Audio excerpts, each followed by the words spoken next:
안녕하세요 여러분. 박세니 마인드 코칭 대표 박세니 선생님입니다. 많은 젊은이들이 대기업을 꼭 가고 싶다거나 아니면 꼭 공무원 시험에 합격해서 공무원이 되고 싶다던가 이런 얘기들을 많이 하는 것을 들었습니다. 사실 이게 좋고 나쁘게 문제가 아니라 본인이 생각해서 그걸 또 이뤄내면 좋은 일이겠죠. 하지만 제가 지금 말하려고 하는 거는 이렇게 다 어떤 집단 최면이라도 걸린 것처럼 이렇게 모든 젊은이들이 한 가지 길로 가려고 하는 그 부분에 대해서 좀 우려도 되고, 그래서 좀 제 생각을 말씀드려 볼까 합니다. 자, 제가 어렸을 때 이야기 하나 해드릴게요. 제가 한 6살, 7살 이 정도일 때 기억인 것 같습니다. 벌써 수십 년 전이네요. 일단 그때 저의 외갓집은 부여였습니다. 충북 부여. 그 예전에는 제가 6살 때는 서울만 해도 지금처럼 엄청나게 빌딩으로 다 둘러싸인 게 아니라 곳곳엔 이제 풀도 이렇게 볼 수 있고 자연 친화적이었죠. 근데 부여는 어떻겠습니까? 더 했겠죠. 아스팔트 길도 아닌 곳도 있었고.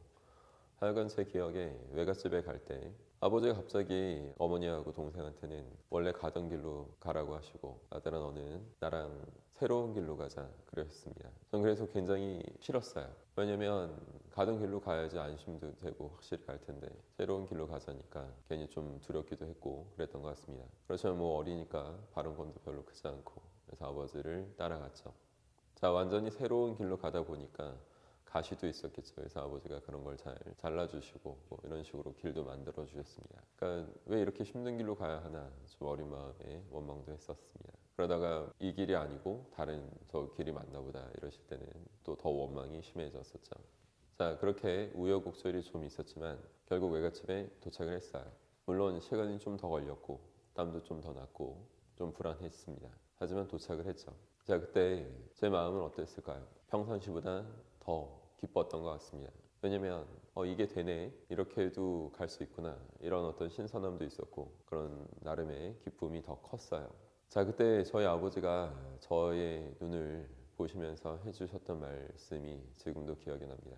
아들아, 세상에 길은 하나만 있는 게 아니라 길은 여러 가지 길이 있다. 자, 이런 부분이 제가 아버지한테 두고두고 감사한 어떤 기억 중에 하나일 것입니다. 저희 아버지는 고등학교 국어 선생님으로 평생을 잘 사신 분이고 새로운 길을 개척하신 분은 아닙니다. 하지만 저는 20대부터 나라에 없는 심리 수업을 학원계에 만들어서 새로운 길을 잘 갈 수 있는 것도 어찌 보면 아버지가 이런 어떤 정신을 어렸을 때 심어 주신 덕분 아닌가, 이런 생각도 꽤 자주 합니다. 자, 여러분, 눈을 감고 한번 생각해 보십시오. 여러분이 생각하는 길은 어떤 길인가요? 자, 무슨 길이 떠오르세요? 아스팔트 깔린 길, 탄탄대로, 이런 부분들이 떠오르실 겁니다. 근데 저는 눈 감고 떠올린다면 그런 길이 아니에요. 자, 사막 같은 게 떠오릅니다. 자, 그럼 사막에는 길이 없을까요?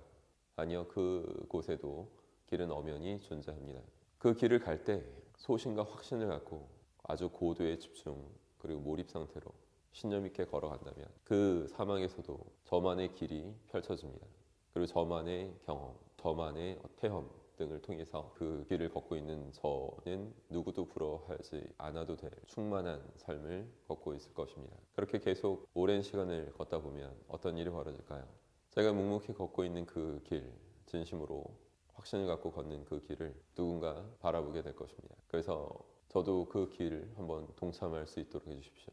그 길 투어하는데 얼마예요? 이런 식의 많은 사람들이 관심을 갖기 시작할 것입니다. 실제로 저도 많은 강사들도 키워내고, 그리고 또 저한테 수없이 많은 학생들이 각지에서 올라와서 수업을 배우고 요청하고, 이렇게 굉장히 바쁘게 살고 있습니다. 이런 제가 가령 저보다 더 탄탄대로 남들 가는 길에서 더 빨리 가는 사람을 제가 부러워하고 있을까요? 절대 그렇지 않습니다. 다시 말씀드리지만 저는 저만의 경험 그리고 충분히 저만의 체험을 하고 충만한 삶을 살고 있기 때문에 그 어떤 누구도 부럽지가 않습니다. 근데 저는 이렇게 행복하게 제가 만든 길로 잘 가고 있습니다만, 요즘 많은 젊은이들이 어떤 대기업 반드시 그 길을 걸어야 된다, 아니면 공무원 시험에 무조건 합격해야 된다. 이런 식으로 생각을 이렇게 굳혀가고 있는 그런 모습들이 보면 상당히 아쉽고 안타깝게 느껴집니다. 자, 퀴즈 하나 낼까요? 물살의 흐름과 아주 똑같이 움직이는 물고기 이름은 뭘까요? 정답은 죽은 물고기입니다.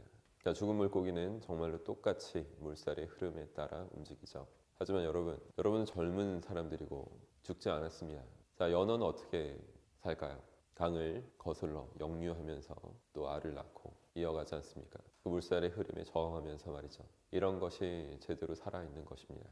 따라서 어떤 길로 가느냐, 특히 한국 사람들은 어떤 지정된 그런 코스를 밟는다 하죠. 이런 걸 너무 좋아하는데 그러실 필요 없습니다. 자신의 상황, 어렸을 때의 어떤 환경, 거기서 충분히 자기의 나름의 깊이 있는 경험과 소신을 쌓으십시오. 그 다음에 묵묵히 확신을 갖고 그 길을 장인정신 내지 최고가 되겠다는 그런 마음을 유지하고 쭉 묵묵히 걸어주시면 그럼 여러분한테 반드시 좋은 기회도 생기고 그리고 더 멋진 누구도 부러워하지 않는 충만한 삶을 경험하실 수 있게 되실 것입니다. 자, 그래서 여러분 결론은 남들이 다수가 간다는 그 길만이 답이 아니라는 것을 아셨으면 합니다. 자신이 원하는 그 방면 분야로 누구보다 열심히 최선을 다해서 더 적극적으로 경험할 거 하고 또 진취적으로 행동할 수 있으면 그럼 여러분들을 존경하는 사람들도 많이 늘어날 것이고 또 여러분도 누구도 부러워하지 않는 그 충만한 마음으로 더 멋있게 분명히 의미 있는 삶을 사실 수 있게 되실 것입니다. 자, 그럼 다음에 또 뵙겠습니다. 감사합니다.